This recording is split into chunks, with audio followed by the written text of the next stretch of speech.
آزادی کے لالچ میں وحشی نے کلہاڑی اور برچھی چلانے کی خصوصی مشق شروع کر دی۔ ہندا کا بھائی اور چچا کا انتقام رہتا تھا۔ اس نے بھی وحشی کی ہمت بندھائی کہ اگر تم نے یہ شکار کر لیا تو وہ انعام پاؤ گے کہ کبھی خواب میں بھی نہ دیکھا ہوگا۔ وحشی بن حرب اپنی تیاری میں اس قدر طاق ہو گیا کہ اب اس کا نشانہ چوکتا نہ تھا۔ جنگ احد میں اسے موقع مل گیا۔ حضرت حمزہ رضی اللہ تعالیٰ عنہ اس کے ہاتھوں شہید ہوئے۔ ہندا نے حضرت حمزہ رضی اللہ تعالیٰ عنہ کی لاش کا پیٹ چاک کیا، کلیجہ باہر نکالا اور اس سے ایک حصہ کاٹ کر منہ میں لے لیا، مگر اس سے نگلا نہ گیا اور اسے قے ہو گئی۔ اس کے بعد بھی اس کی تسلی نہ ہوئی۔ اس نے حضرت حمزہ رضی اللہ تعالیٰ عنہ کے چہرے کے اعضاء کاٹے اور ان کا ہار پہن کر وحشی کی طرف متوجہ ہوئی، جو اس وقت اپنا انعام پانے کا منتظر ایک طرف بیٹھا تھا۔ ہندا نے اپنا سونے کا ہار اور بالیاں انعام کے طور پر اس کے حوالے کی۔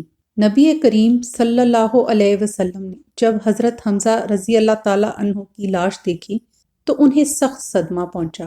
جب حضرت حمزہ رضی اللہ تعالیٰ عنہ کی بہن حضرت صفیہ رضی اللہ تعالیٰ عنہ بھائی کو دیکھنے آئیں تو آپ صلی اللہ علیہ وسلم نے کہلا بھیجا کہ صفیہ بھائی کی لاش کو نہ دیکھیں کیونکہ وہ دیکھ نہ سکیں گی۔ حضرت حمزہ رضی اللہ تعالیٰ عنہ کی تدفین کے دوران رسول کریم صلی اللہ علیہ وسلم روتے رہے۔ ایک صحابی عبداللہ کا بیان ہے کہ میں نے نبی کریم صلی اللہ علیہ وسلم کو ساری زندگی اس طرح روتے ہوئے نہیں دیکھا۔ آپ صلی اللہ علیہ وسلم کبھی بلند آواز سے نہ روئے تھے، بس آنکھوں سے آنسو بہتے تھے، مگر حضرت حمزہ کے جنازے پر کھڑے ہو کر اس طرح روئے کہ ان کی آواز سنائی دی۔ یہ آپ صلی اللہ علیہ وسلم کی زندگی میں پہلی اور آخری مرتبہ ہوا تھا۔ وحشی جب اس جنگ کے بعد مکہ واپس آیا تو جبیر نے اسے وعدے کے مطابق آزاد کر دیا۔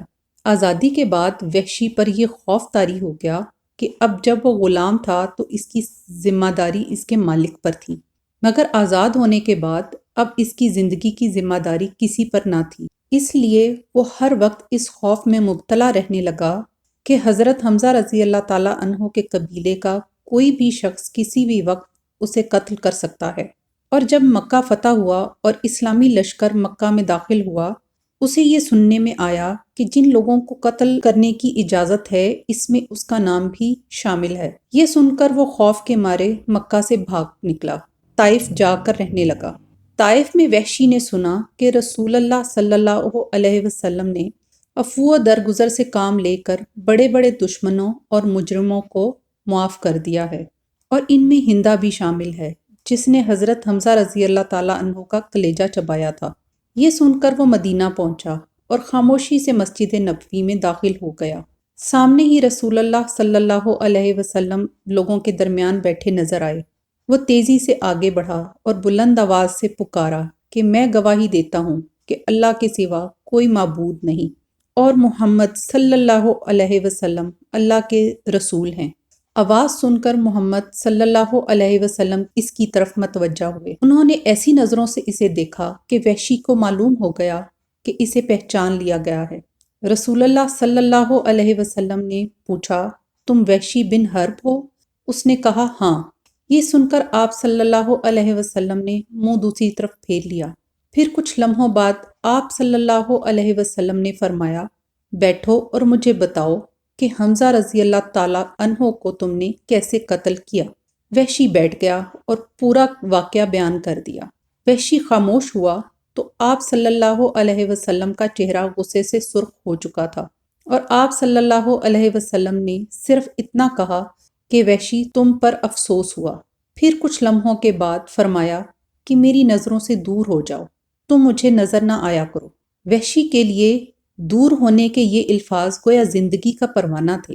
اس کے معنی یہی تھے کہ اس کے قتل کا فیصلہ واپس لے لیا گیا ہے اور اسے ناپسندیدہ شخص کے طور پر صحیح بہرحال جینے کی آزادی اور حق ہے۔ اس کے بعد وحشی اس کیفیت سے دوچار رہنے لگا کہ معلوم نہیں اس کا جرم معاف ہوا ہے کہ نہیں۔ وہ مسلسل اس سوچ میں رہنے لگا کہ رسول اللہ صلی اللہ علیہ وسلم کو کیسے خوش کرے اور اپنے جرم کا کفارہ کیسے ادا کرے۔ وہ مسجد نبوی میں رسول اللہ صلی اللہ علیہ وسلم کی محفلوں میں برابر حاضری دیا کرتا، مگر اس طرح محفل میں بیٹھتا کہ رسول اللہ صلی اللہ علیہ وسلم اسے دیکھ نہ سکیں، گو کہ آپ صلی اللہ علیہ وسلم بھی اس کی موجودگی سے باخبر ہی تھے، مگر کبھی اپنی محفل سے نکل جانے کو نہ کہا۔ نبی کریم صلی اللہ علیہ وسلم کی بقیہ زندگی وہ اسی کیفیت میں موجود رہا۔ آپ صلی اللہ علیہ وسلم کے بعد بھی وہ اسلام پر ثابت قدم رہا۔ فتح مکہ کے موقع پر اہل مکہ کو معلوم ہو چکا تھا کہ محمد صلی اللہ علیہ وسلم ایک عظیم و شان لشکر کے ہمراہ مکہ کے قریب آ پہنچے ہیں، اس لیے 3 آدمی صورتحال کا جائزہ لینے کے لیے مکہ سے نکلے۔ ان میں ایک ابو سفیان تھا۔ تینوں گرفتار ہوئے۔ رسول اللہ صلی اللہ علیہ وسلم کے چچا حضرت عباس رضی اللہ تعالیٰ عنہ نے ابو سفیان کو آپ صلی اللہ علیہ وسلم کی خدمت میں پیش کیا۔ حضرت عمر نے تلوار میان سے نکال لی اور بولے، یا رسول اللہ صلی اللہ علیہ وسلم، اللہ تعالیٰ نے دشمن خدا ابو سفیان کو ہمارے ہاتھ میں دے دیا ہے، اس لیے مجھے اجازت دیجیے کہ میں اس کا سر قلم کر دوں۔ حضرت عباس رضی اللہ تعالیٰ عنہ نے کہا، یا رسول اللہ صلی اللہ علیہ وسلم، میں اس کو پناہ دے چکا ہوں۔ آپ صلی اللہ علیہ وسلم نے حضرت عباس کو پناہ کی منظوری دے دی۔ اب ابو سفیان مفتوح تھا، اس لیے بے بسی کے موقع پر اس نے اسلام قبول کیا۔ اسلام لانے کے بعد ابو سفیان نے پوچھا، یا رسول اللہ صلی اللہ علیہ وسلم، اگر قریش آپ صلی اللہ علیہ وسلم کے مقابل نہ آئیں اور کسی قسم کی مزاحمت نہ کریں تو ان کو امان مل جائے گی؟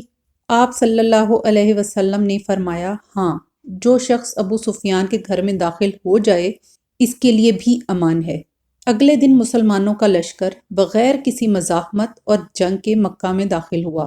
حضرت سعد بن عبادہ رضی اللہ تعالیٰ عنہ جب مکہ میں داخل ہوئے تو انہوں نے بے اختیار یہ اعلان کیا کہ آج کا دن حملے کا دن ہے اور آج حرام ختم ہوا۔ جب یہ فاتحانہ الفاظ آپ صلی اللہ علیہ وسلم تک پہنچے تو آپ صلی اللہ علیہ وسلم نے فرمایا کہ سعد بن عبادہ نے غلط کہا ہے۔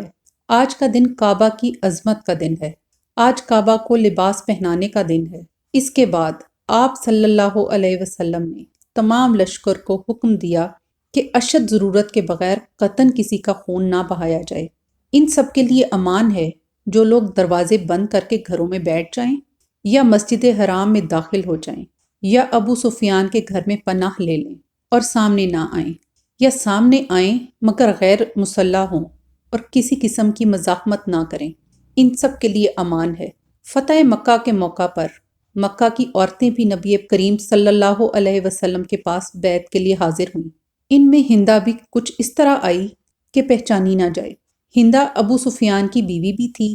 دونوں میاں بیوی کا گھر تھا جس میں امان دینے کا اعلان کیا گیا تھا۔ یہ وہی ہندہ تھی جو حضرت حمزہ رضی اللہ تعالیٰ عنہ کا کلیجہ چبا چکی تھی، جس واقعے پر مسلمانوں نے پہلی اور آخری بار آپ صلی اللہ علیہ وسلم کے رونے کی آواز سنی تھی۔ آپ صلی اللہ علیہ وسلم نے حضرت عمر رضی اللہ تعالیٰ عنہ کو کہا کہ وہ ان عورتوں سے کہیں کہ رسول اللہ صلی اللہ علیہ وسلم تم سے اس بات پر بیعت لیتے ہیں کہ تم اللہ کے ساتھ کسی کو شریک نہ ٹھہراؤ۔ ہندہ نے جب آپ صلی اللہ علیہ وسلم کا فرمان سنا تو ساتھ آئی عورتوں کو کہنے لگی کہ میں کچھ کہنا چاہتی ہوں، لیکن اگر بولوں گی تو محمد صلی اللہ علیہ وسلم مجھے پہچان لیں گے اور میرے قتل کا حکم دے دیں گے۔ میں اسی وجہ سے اس طرح آئی ہوں کہ پہچانی نہ جاؤں۔ مگر عورتوں نے ہندہ کی بات اپنی زبان سے آگے پہنچانے سے انکار کر دیا۔ آخر وہ خود ہی بول پڑی کہ ٹھیک ہے، جب شرک سے ممانعت مردوں کو ہے تو عورتوں کو بھی ہوگی۔ اس کی آواز پر نبی کریم صلی اللہ علیہ وسلم نے اس کی طرف دیکھا لیکن کچھ کہا نہیں۔ پھر حضرت عمر سے مخاطب ہوئے کہ ان عورتوں سے کہو کہ دوسری بات یہ ہے کہ چوری نہ کریں۔ اس پر ہندہ بول پڑی کہ میں ابو سفیان کی معمولی سی چیز کبھی کبھی لے لیا کرتی ہوں، یہ چوری میں شامل ہوگا یا نہیں، اور میرے لیے حلال ہے یا نہیں۔ ابو سفیان بھی وہیں موجود تھا۔ یہ سنتے ہی کہنے لگا، میرے گھر میں سے جو کچھ بھی تم نے لیا ہے وہ سب میں تمہارے لیے حلال کرتا ہوں۔ اب نبی کریم صلی اللہ علیہ وسلم نے اس کو پہچان لیا اور اس کی یہ حالت دیکھ کر مسکرا دیے اور اسے اپنے پاس بلا لیا۔ اس نے سامنے آ کر رحمت للعالمین صلی اللہ علیہ وسلم سے اپنے جرم کی معافی مانگی تو رحمت للعالمین صلی اللہ علیہ وسلم نے فرمایا، تم وہی ہندا ہو؟ ہندا بولی جی میں وہی ہندا ہوں۔ فرمایا جاؤ آج میں نے تمہیں معاف کیا۔ ام المومنین حضرت ام حبیبہ اسی ابو سفیان کی بیٹی تھیں۔ پہلی شادی کے بعد تاجر شوہر کے ساتھ ایتھوپیا چلی گئیں۔ وہاں مسلمان شوہر دوبارہ عیسائی ہو گیا اور عیش و عشرت میں مبتلا ہو گیا۔ محترمہ ام حبیب رضی اللہ تعالیٰ عنہ نے اسلام چھوڑنے سے انکار کر دیا، جس کی وجہ سے شوہر نے ان پر زندگی تنگ کر دی۔ دونوں میں علیحدگی ہو گئی۔ بعد میں شوہر کا انتقال ہو گیا اور ام حبیبہ بیٹی کے ساتھ ایتھوپیا میں انتہائی قسم پرسی کی زندگی گزارنے لگی۔ ابھی ابو سفیان کی آپ صلی اللہ علیہ وسلم اور مسلمانوں سے دشمنی اپنے عروج پر تھی۔ آپ صلی اللہ علیہ وسلم تک ام حبیبہ رضی اللہ تعالیٰ عنہ کے حالات کی خبر پہنچی۔ آپ صلی اللہ علیہ وسلم نے ایتھوپیا کے حکمران نجاشی کے ذریعے ام حبیبہ کو نکاح کا پیغام بھیجا۔ ام حبیبہ رضی اللہ تعالیٰ عنہ نے قبول کیا اور بیٹی سمیت مدینہ میں محمد صلی اللہ علیہ وسلم کی حفاظت میں آ گئیں۔ فتح مکہ سے قبل ایک مرتبہ ابو سفیان ام حبیبہ رضی اللہ تعالیٰ عنہ سے ملنے مدینہ آیا، مگر اسے رسول اللہ صلی اللہ علیہ وسلم کے گھر کے اندر جانے سے کسی نے نہ روکا، نہ مسلمانوں نے اور نہ رسول اللہ صلی اللہ علیہ وسلم نے۔ بیٹی کے گھر میں جب وہ رسول اللہ صلی اللہ علیہ وسلم کے بستر پر بیٹھنے لگا تو حضرت ام حبیبہ نے بستر الٹ دیا۔ ابو سفیان کو ناگوار گزرا، بولا تمہیں اس بستر پر اپنے باپ کا بیٹھنا بھی پسند نہیں؟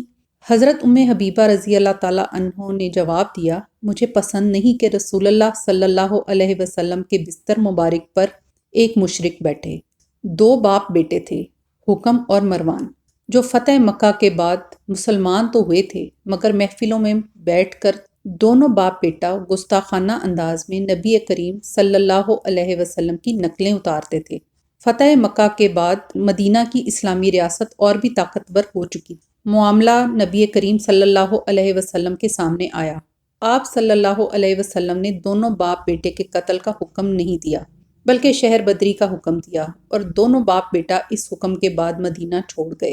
نبی کریم صلی اللہ علیہ وسلم کے بعد وہ تب تک مدینہ میں داخل نہ ہوئے جب تک حضرت عثمان رضی اللہ تعالیٰ عنہ نے اپنے دور خلافت میں انہیں مدینہ بلا لیا اور مروان کو اپنا سیکٹری مقرر کیا اور اس پر اپنے اعتبار کی وجہ سے خلافت کی مہر تک اس کے حوالے کر دی، جس کے بعد اسلامی تاریخ کے وہ اندوہناک موڑ آئے جس پر تاریخ اور انسانیت خون کے آنسو بہاتی رہی۔ مگر جب وہ گستاخ باپ بیٹا حضرت عثمان رضی اللہ تعالیٰ عنہ کی اجازت کے ساتھ مدینہ لوٹے تو اہل مدینہ جو ابھی نبی کریم صلی اللہ علیہ وسلم اور ان کے بعد حضرت ابو بکر رضی اللہ تعالیٰ عنہ اور حضرت عمر رضی اللہ تعالیٰ عنہ اور حضرت علی رضی اللہ تعالیٰ عنہ کے زیر تربیت رہے تھے، انہوں نے پتھر نہیں اٹھائے۔ مسلمانوں میں تب سے آج تک اس سوچ کے لوگ اور علماء بھی موجود رہے ہیں جو ابو سفیان، ہندا، حکم اور مروان کے ناموں کے ساتھ حضرت اور رضی اللہ تعالیٰ عنہ یہ کہہ کر لگاتے ہیں کہ انہوں نے نبی کریم صلی اللہ علیہ وسلم کے ہاتھ مبارک پر بیعت کی تھی اور مسلمان ہوئے تھے۔ کس دل اور کس نیت سے ہوئے ہمیں اس سے کوئی مطلب نہیں، اس کا فیصلہ روز محشر اللہ اور اس کے نبی صلی اللہ علیہ وسلم کریں گے۔